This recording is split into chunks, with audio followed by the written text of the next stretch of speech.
I don't see nothing wrong. Oh, with a little bump and grind. I don't see nothing wrong. Oh, with a little bump and grind. With a little bump and grind. All right, so the story is going around. It's picking up steam. Hey, what's up? Yeah, it's your man Rico. Back with another opinion. I'm just sharing my thoughts here. You know, look, I kind of go through social media just to check out stories that are kind of like, wow, really? And so this one just kind of stuck out among many. 31-year-old Colorado woman sexually assaults a 13-year-old boy. She allows the 13-year-old boy to get her pregnant, and that bitch is actually going to have the baby if she hadn't had it already. So, and of course, when I was reading the story, his mom said that she looked at him and he looked up to her as a mother figure and even referred to her as mom. 13 years old, right? And she and her lawyers were able to work out a plea deal. Well, she'll be on probation for a lot of years, and she's going to register as a sex offender, but she's not going to go where she could have been charged with, which is 10 years to life in prison for sexual assault. Now, y'all know where I'm going with this, right? Isn't it interesting? You know, shout out to R. Kelly, by the way. Free R. Kelly, yeah, I said it. Might as well, because we can't have this double standard, can we? So, women, hold on a second. So women can go around and sexually molest and assault young boys under 18, under 15, under 14, sexual assault, and they get a slap on the wrist. But had there been a man who had sex not with a 13-year-old or a 14-year-old, they want his testicles removed from his body. They want him to do prison term, 30 years to life. Wait a minute. A man did that. Several men have done that. And they're all going to jail. But this woman is doing it, and this judge accepted a plea deal. Do y'all think this same judge would have accepted a plea deal had it been a 31-year-old man having sex with a 13-year-old girl and getting her pregnant? Y'all even brought up, they even brought up Karl Malone when he was 20 years old and had sex with a 13-year-old and got her pregnant. And so the boy is now 38 or 39, and Karl Malone is in his 50s or 50 something now, something like that. And y'all went back then, y'all want Karl Malone to pay for it. Even though the parents and Karl Malone, then 20-year-old Karl Malone made out some kind of deal. I think he was paying some money or something at the time. But anyway, I just find it amazing that society, if not women in general, tend to look the other way when the sexual assault victim is a boy. Hell, we got a lot of men that look the other way. It's weird. And again, in one of my previous videos, we don't think boys and men are people. We don't respect them as people. A boy in the 9th grade get to have sex with his 34-year-old teacher, and this a boy in the 9th grade gets to have sex with his 28 to 34-year-old teacher. The men are cheering. Man, I wish that had been my teacher. But let the same 14-year-old girl have sex with our 28-year-old math teacher. He needs to be fired.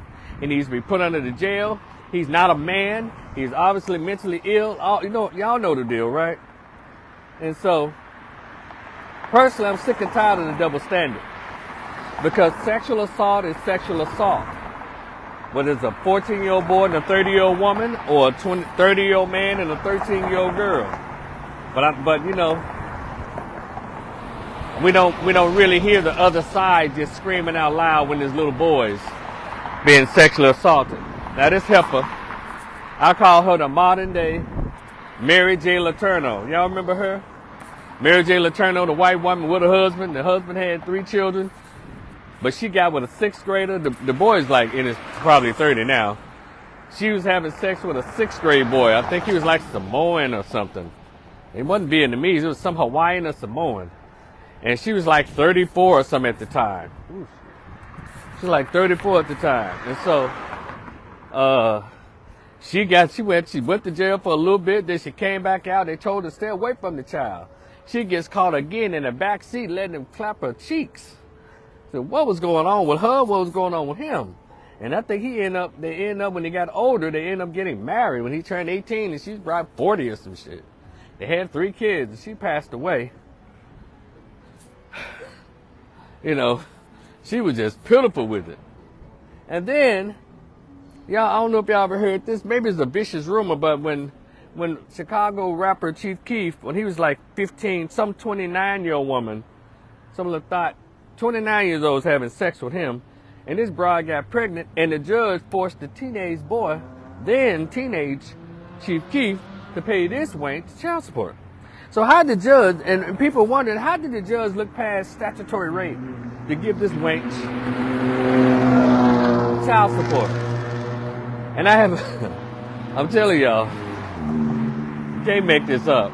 And the double standards when it comes to sexual assault. No one believes in boys.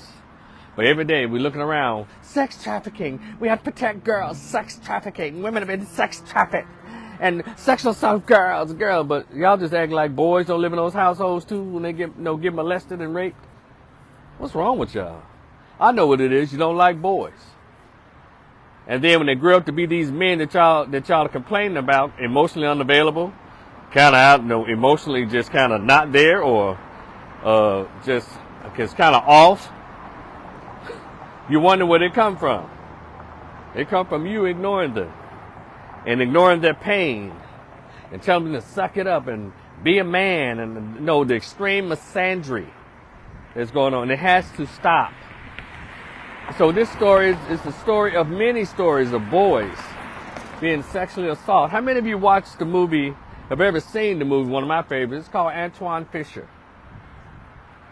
That movie was written off of the real Antwone Fisher. It's off a book he wrote. Never read the book, I just saw the movie, but the movie was rough enough for me.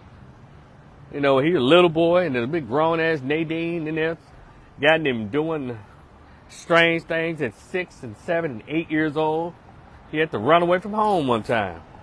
And so, but it's like, we still act as if Antwone, there aren't thousands of Antwone Fishers out there, little black boys, and little boys, period, being taken advantage of, being manipulated by older women. Or some boy, I had a client, he was, when he was 13, a 16-year-old girl, I think she was 16, 17-year-old girl, as he says, took his virginity. And I just asked him, are you okay? He said, yeah, no. I said, that was inappropriate, right, son? Well, yeah, I guess. Don't even know any better. Don't know when they're being attacked.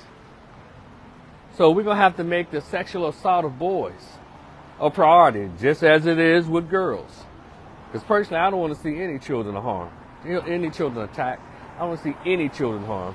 And we're going to have to stop making that difference as if boys are built differently than girls when it comes to being sexually assaulted and having their whole lives just turned upside down.